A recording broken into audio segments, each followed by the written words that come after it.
ನಮಸ್ತೆ ಎಲ್ರಿಗೂ welcome back to Gagan Kannada channel. ಇವತ್ತು ನಾನು ತುಂಬಾ ಹೆಲ್ದಿಯಾಗಿರುವಂಥ ಹೆಸರುಕಾಳು ಮೊಳಕೆ ಕಟ್ಟಿದ ಸಾಂಬಾರು ಯಾವ ರೀತಿ ಮಾಡೋದು ಅಂತ ತೋರಿಸ್ಕೊಡ್ತೀನಿ. ಮೊದಲಿಗೆ ನಾನು ಒಂದು ಮಸಾಲೆನ ರೆಡಿ ಮಾಡ್ಕೊತೀನಿ.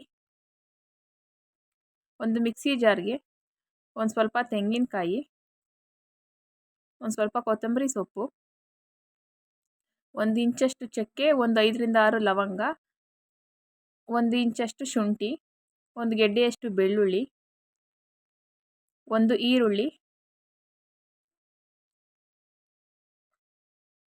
ಮೀಡಿಯಂ ಸೈಜ್ದು 2 ಟೊಮೊಟೊ, ಒಂದು 3 ಟೇಬಲ್ ಸ್ಪೂನ್ ಅಷ್ಟು ಮಟನ್ ಸಾಂಬಾರ್ ಪುಡಿ. ಮಟನ್ ಸಾಂಬಾರ್ ಪುಡಿ ಇಲ್ಲ ಅಂದರೆ 1-2 ಟೇಬಲ್ ಸ್ಪೂನ್ ಧನಿಯಾ ಪುಡಿ, 1 ಟೇಬಲ್ ಸ್ಪೂನ್ ಚಿಲ್ಲಿ ಪೌಡ್ರನ್ನ ಹಾಕೊಬೋದು. ಒಂದು ಅರ್ಧ ಟೇಬಲ್ ಸ್ಪೂನ್ ಅಷ್ಟು ಗಸಗಸೆ. ಇಷ್ಟನ್ನು ಹಾಕಿ ನುಣ್ಣಗೆ ರುಬ್ಕೊಬೇಕು.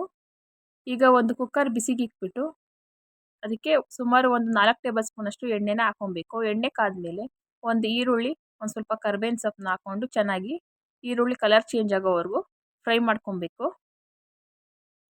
ಈರುಳ್ಳಿ ಎಲ್ಲ ಫ್ರೈ ಆದಮೇಲೆ ನಾನು ರುಬ್ಕೊಂಡಿರೋಂಥ ಮಸಾಲೆನ ಸೇರಿಸ್ಕೊಂಡು ಮಸಾಲೆಯಲ್ಲಿರೋ ಹಸಿ ವಾಸನೆ ಎಲ್ಲ ಹೋಗೋವರೆಗೂ ಚೆನ್ನಾಗಿ ಫ್ರೈ ಮಾಡ್ಕೊತೀನಿ.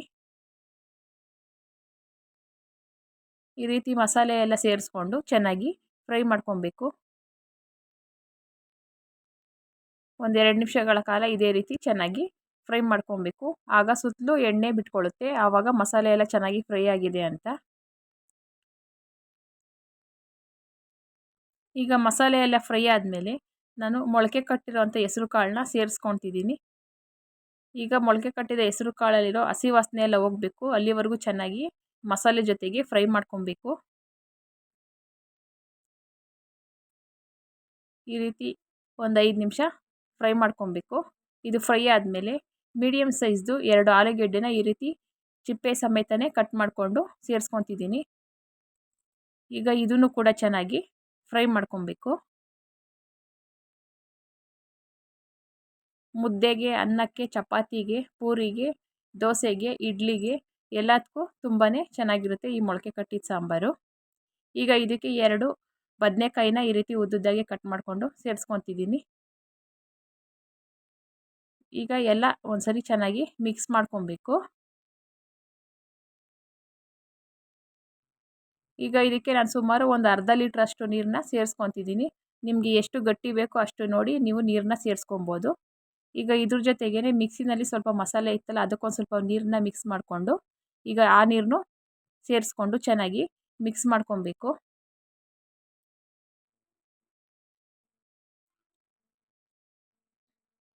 ಈಗ ಇದಕ್ಕೆ ರುಚಿಗೆ ತಕ್ಕಷ್ಟು ಉಪ್ಪನ್ನ ಸೇರಿಸ್ಕೊತಿದ್ದೀನಿ. ಈಗ ಉಪ್ಪೆಲ್ಲ ಸೇರಿಸ್ಬಿಟ್ಟು ಮತ್ತೆ ಒಂದ್ಸರಿ ಚೆನ್ನಾಗಿ ಮಿಕ್ಸ್ ಮಾಡಿಕೊಂಡು ಈ ಸಾಂಬಾರು ಒಂದು ಕುದಿಯೋವರೆಗೂ ಬಿಟ್ಬಿಡಬೇಕು. ಒಂದು ಕುದಿ ಬಂದಮೇಲೆ ಕುಕ್ಕರ್ ಮುಚ್ಚಳ ಮುಚ್ಚಿ 1-2 ವಿಸಿಲು ಕೂಗಿಸ್ಕೊಬೇಕು. ಈಗ ಚೆನ್ನಾಗಿ ಕುದೀತಿದೆ. ಈ ಸಾಂಬಾರು 1-2 ವಿಸಿಲ್ ಕೂಗಿದ್ಮೇಲೆ ಒಂದು ಸ್ವಲ್ಪ ಗಟ್ಟಿ ಬರುತ್ತೆ. ಈಗ ಕುಕ್ಕರ್ ಮುಚ್ಚಳ ಮುಚ್ಚಿ ನಾನು 1-2 ವಿಸಿಲ್ನ ಕೂಗಿಸ್ಕೊತೀನಿ.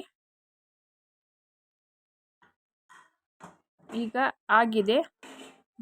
ಭಾಳ ಟೇಸ್ಟಿಯಾಗಿರುವಂಥ ಮೊಳಕೆ ಕಟ್ಟಿದ ಸಾಂಬಾರು ರೆಡಿಯಾಗಿದೆ. ನೀವು ಕೂಡ ಈ ರೆಸಿಪಿನ ಟ್ರೈ ಮಾಡಿ. ಹಾಗೆ ಎಲ್ಲರೂ ಗಗನ್ ಕನ್ನಡ ಚಾನಲ್ನ ಸಬ್ಸ್ಕ್ರೈಬ್ ಮಾಡಿ, ಲೈಕ್ ಮಾಡಿ ಹಾಗೂ ಶೇರ್ ಮಾಡಿ. ಎಲ್ಲರಿಗೂ ಧನ್ಯವಾದಗಳು.